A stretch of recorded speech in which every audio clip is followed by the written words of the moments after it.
Hey guys, it's Bill from Linden, Tennessee. Well, I wasn't going to shoot a video this week. I still haven't decided if I'm going to even put this one out. Probably will. Because I haven't really done a whole lot other than cleaning the garage. So, something that I wanted to do, is paint that brush hog. And so I got this thing apart, got it all broke down. I put that mesh or that expanded metal guard on the front, like I said I was going to, and got all this apart. There's a whole bunch of like pitting and surface rust on that bearing, the whatever, that's where the blade attached to. There's a whole bunch of rust on there, so I shot that with some of that rust resolve stuff. I don't know if that actually does anything, but I did it anyway. I think I'm just going to paint this white. I'm just going to paint it white. There was some really great suggestions. The ones I liked the most were do like yellow and white.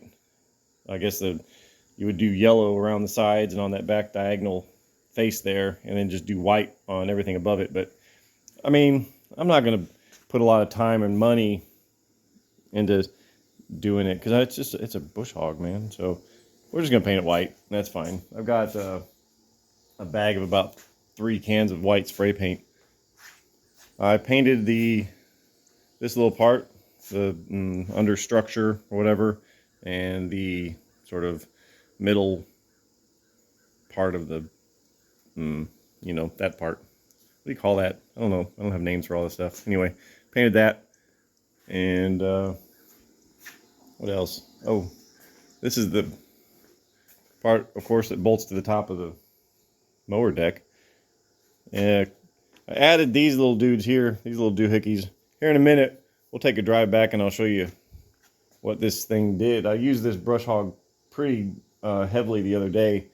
I wish I'd have taken a video of it because I went through and knocked down this little field, like I say, we'll show you here in a second.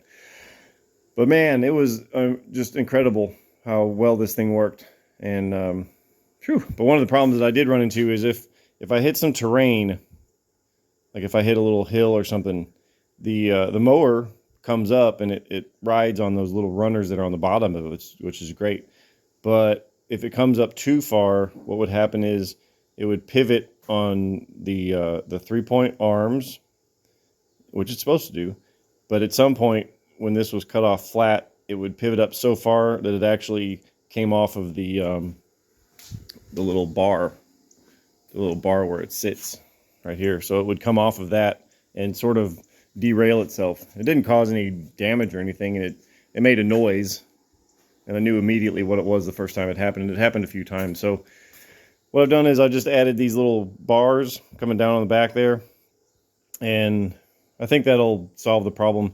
Another option would have been to just close this in entirely and just have a notch, have a slot for the that crossbar. But we'll see how this works. If it still doesn't work, or that causes to some sort of binding or something weird, then I can rethink that. So that's that. As for this thing, man, what a treat this is to drive. It just works so good. I cut all my grass yesterday, but it works so good. So it's been a pleasure having this thing, and I can't recommend, if you're so inclined, just do it. Make one of these things because they're really, really neat. And yeah. But in other news, Volkswagen, when we were doing Bring Your Tractor Accessory to Work Day, I drove this to work, and I told you how it sort of died on me in the parking lot, and how there was all kinds of crap in the fuel line. Well, I drove it yesterday to go get some dinner, and it died on me at the I call it a restaurant, the little food place, and about 25 miles from home.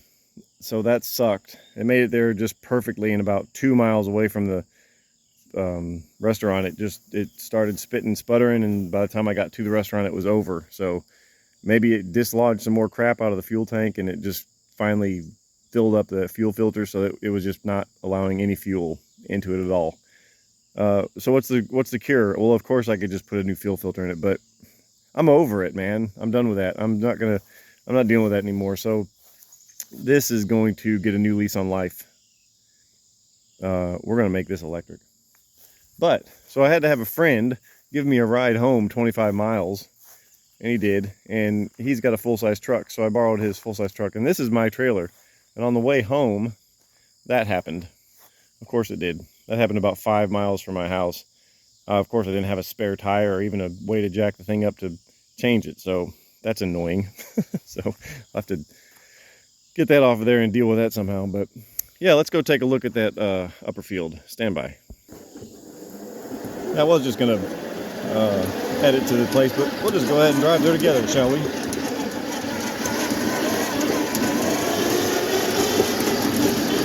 I remember the first time I had this thing going and I drove down this very path. You can see it in one of my earlier videos. When I first got this thing going, it felt so weird because whenever you steer it, like your body kind of doesn't go in the direction that the steering wheel does, because you're sitting on the back half of this pivot.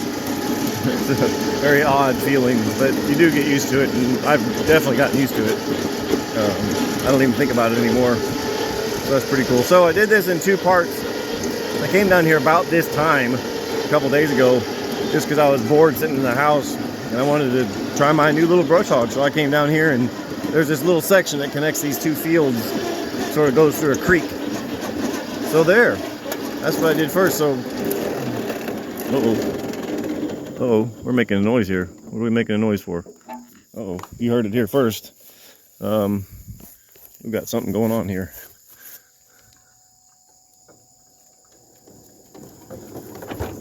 Hold on here. Oh, God.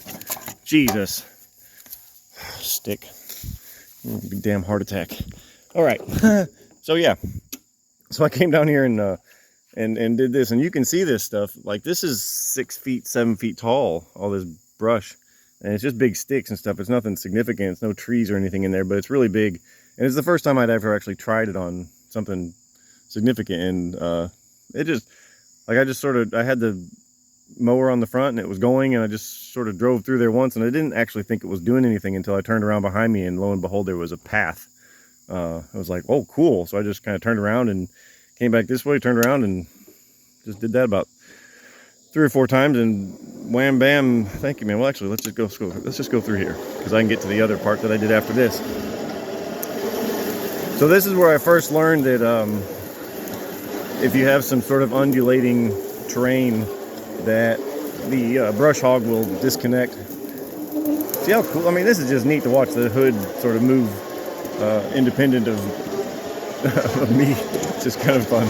But yeah, so that's where I learned. So that's where I learned if the brush hog comes up in the front like it's supposed to, and then you going back up, it can dislocate those little rear parts. So then I come up here.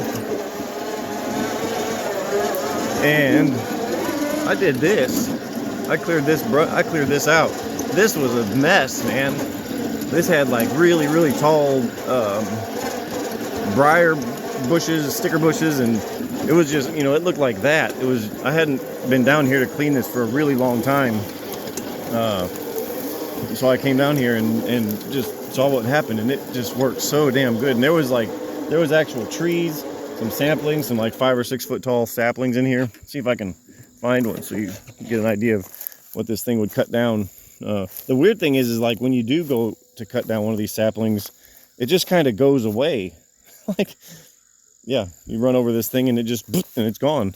So, but yeah, like this one here, that's a good inch, every bit of an inch. And yeah, you just sort of run, and this was, there was 2 of them together on this, and just go, and it's just gone. And took it all the way back down there. It was awesome. And the way that I kind of did it was you pull up on a thing and you go forward, and you back up and you go forward, and you back up and you go forward. And you just kind of do like that. If the brush hog itself was wider than the tractor, then you could possibly just sort of go straight through it. But what happens is, like the sticker bushes and stuff, they come up on the sides and they get you, and nobody wants to get got by stickers. So yeah, so that's what I did the other day, and I couldn't have been happier with it. I was just tickled to death, and very successful little project. And so now I'm going to paint it, and it's going to look cool. Let's see what else. I don't think I have anything else. This is kind of a short video, but once I get that thing painted, we'll do another little photo session. I'll probably clean this thing down, and I'll get all the other accessories that I have for this, because I've got the rear mower deck, as you know, and of course the bush hog.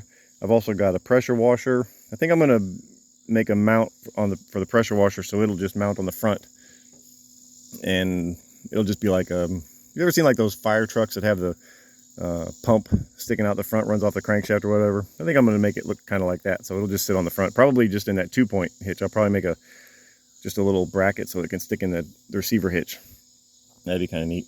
And then just run off of that front accessory output. And then I've also got a wood chipper and a little plow. I'm not sure what I'm going to do with the little plow. I could mount it on the front, sort of like I've done with the bush hog. I don't know. But yeah, I think once I get this bush hog painted, I'll get all those things together, and we'll just kind of walk through how they all work. And that's the next thing we'll do. So, alrighty. Well, as always, thank you for watching. We'll see you next time.